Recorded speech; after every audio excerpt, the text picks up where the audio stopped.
السلام عليكم الإخوان، كنتمنى تكونوا بخير وعلى خير. اليوم إن شاء الله غنعاود لكم واحد القصة اللي هي واقعية.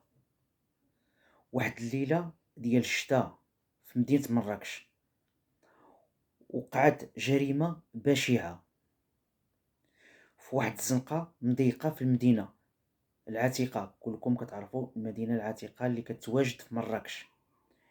كان الليل والظلام والشوارع خاوية، ما كاينش حس ديال البشر، كاين غير بزاف ديال القطط المتشردة اللي كانوا كيتمشاو هنا وهنا.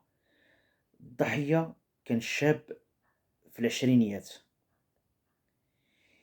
كان كيخدم سرباي في واحد القهوة. هاد القهوة كاينة قريبة فين كيسكن، ولقاو الجثة قريبة من القهوة، مشوهة ومحطمة، ما فيها ما يتجمع، وما كاينش حتى دليل على الجاني اللي ارتكب هاد الجريمة او لا على سبب ديال هاد الجريمة. الشرطة القضائية دخلات في التحقيق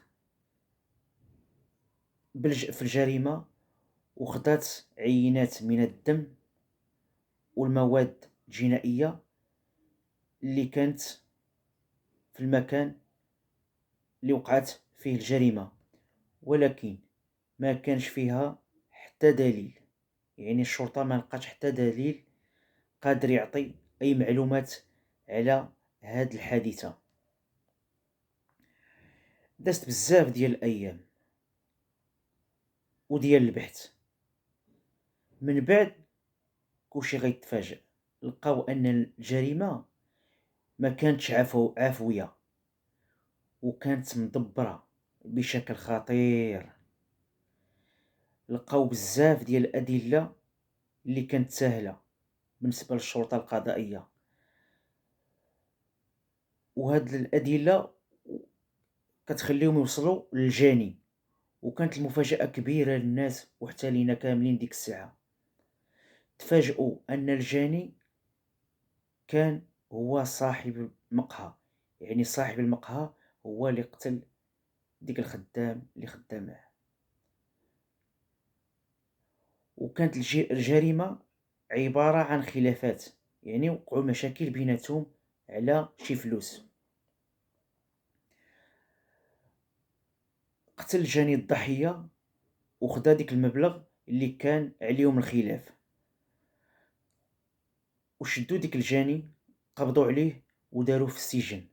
ما بين ما يتحكم عاد يدخلوا السجن النهائي.